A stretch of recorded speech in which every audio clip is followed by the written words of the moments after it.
तो बहुत ही crazy level का मंडे नाइट रॉ हुआ है आज। ऐसे ऐसे मूवमेंट समरस्लैम को लेके पूरी डायरेक्शन क्लियर हो गई है। शो की शुरुआत होती है किंग ऑफ द रिंग को जीतने वाले ओबा फेमी से। ओबा आकर कहता है कैसे जे को वार्न किया था कि डेस्टिनी किस्मत मेरे साथ है, बट वो सुना नहीं। बट किस्मत मेरे साथ सिर्फ किंग ऑफ द रिंग तक दी थी, आगे भी है। अब मेरे पास एक डिसीजन, मैं किसको चुनूं चैंपियन के लिए। बस ओबा फेमी इतना कहता है और उसकी डेस्टिनी आती है बाहर, यानी the beast incarnate Brock Lesnar.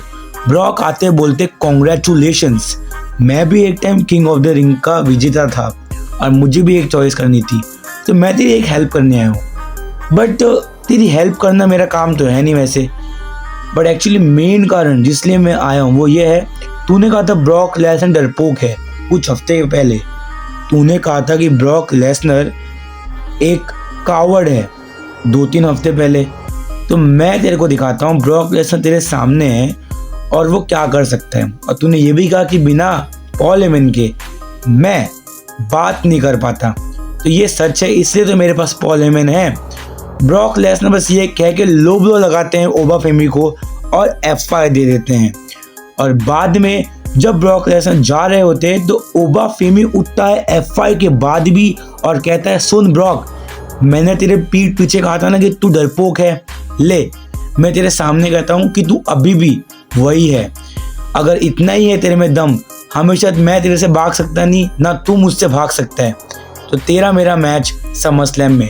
Brock हंसते और कहते हैं ठीक है, एक शर्त है, ये मैच होगा हेल इन अ सेल। तो गाइस ओबा फेमी ब्रॉक लेसनर हेल इन अ सेल में, ये दोनों ही हेल है और उसके साथ डाल दिया ये जो स्टिपुलेशन है हेल इन अ सेल की, it's a different level match. अब प्रोबेबली ब्रॉक जिस तरह की टी शर्ट पहन के आए थे आज, नोट करना आप सब, वो उनके 2012 वाली टी शर्ट है, उनके होम टाउन में ये समरस्लैम है।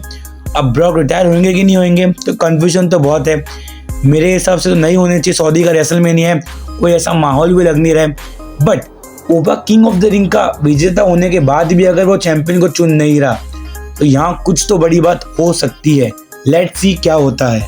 इसके बाद देखने मिलता है Ethan page versus Rey Mysterio का मैच। इस मैच में देखने मिलता है थोड़ा ठीक ठाक फाइट, और जैसा कि सबको लगा था कि रे मिस्टीरियो एक बार फिर से एक नए सुपरस्टार के सामने हार जाएंगे, वैसा नहीं हुआ, रे मिस्टीरियो ये मैच जीत गए हैं। और हाँ, बैक स्टेज कहते हुए देखने मिलते हैं ओबा फेमी कि भाई चैंपियन तो कहे जाने वाले नहीं है, बट ये ब्रॉक लेसनर, इस बंदे का मुझे कुछ तो करना पड़ेगा, तो मुझे ब्रॉक लेसनर चाहिए समरस्लैम में। यानी उसने कह दिया कि वो बाद में जाएगा बेल्ट के लिए, उसके पास ये अपॉर्चुनिटी रहेगी। ये सेंस तो बिल्कुल ही बना नहीं रहा, पता नहीं क्या एंगल बना दिया इन्होंने, बट अब यही है। इसके बाद देखने मिलते हैं जो हेनरी और वो अपने स्पेशल गेस्ट स्ट्रीट प्रॉफिट्स को बुलाते हैं, गाना गाते हैं जो हेनरी, उनका कॉन्सर्ट जो होता है, और गाने में ऐसी ऐसी लाइन बोलते हैं जो कि एक बार फिर से उनका जो ह्यूमर है वो दिखाती है कितना वो कॉमेडी टाइप के इंसान है। ऑस्टिन थियरी सो नहीं पाया जब से जॉन सीना ने उसको रात में हराया। अब इंग्लिश में बोलो तो Austin Theory cries himself to sleep at night since John Cena destroyed him on the mic.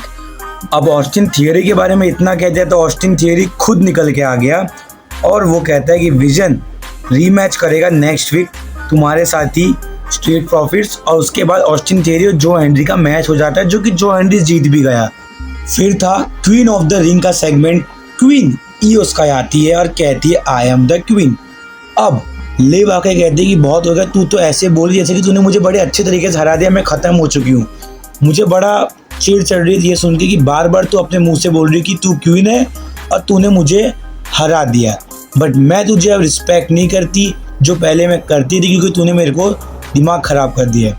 इसके बाद लिव मॉर्गन कहती है मुझसे पंगा लेने का अंजाम अब क्या होता है मैं दिखाती हूँ। जजमेंट डे घेरती है ईओ को, ईओ फाइट बैक भी करती है, बट आखिर में लिव मॉर्गन स्टैंड टॉल करिए ईओ स्काई पे।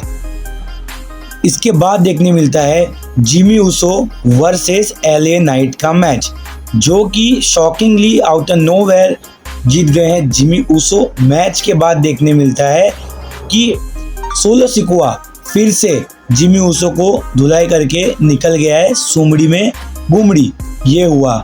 फिर लायरा का बैक स्टेज एक बहुत ही बढ़िया सेगमेंट था, वो कहती है, एक्सप्लेन करती है कि हमेशा जिसको गुस्से में दिखाते हैं लोग उसको ही गलत समझते हैं। बट ये बहुत गलत है कि मैं लास्ट 1 साल से बहुत ही बढ़िया काम कर रही हूँ और मेरा हमेशा से प्लान ये था कि मेरा जो गुस्सा है वो मैं कंट्रोल करूँ। बट मेरा गुस्सा मुझे इम्प्रूव कराता है, अच्छा कराता है, बट ये भूल गई थी मैं। और बेली को मैं चाहती थी कि मेरे साथ तो बढ़िया बने, और शायद लोग भूल गए कि मैं first women's intercontinental champion हूँ।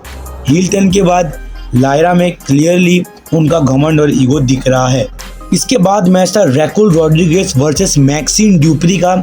ये मैच में रैकुल रॉड्रिगेज बड़ी इजीली जीत गई है और वो इंटर कॉन्टिनेंटल चैंपियनशिप के लिए वुमेन्स का जो है उसको एम कर रही है। फिर देखने मिलता है JD McDonagh versus Chad Gable का मैच।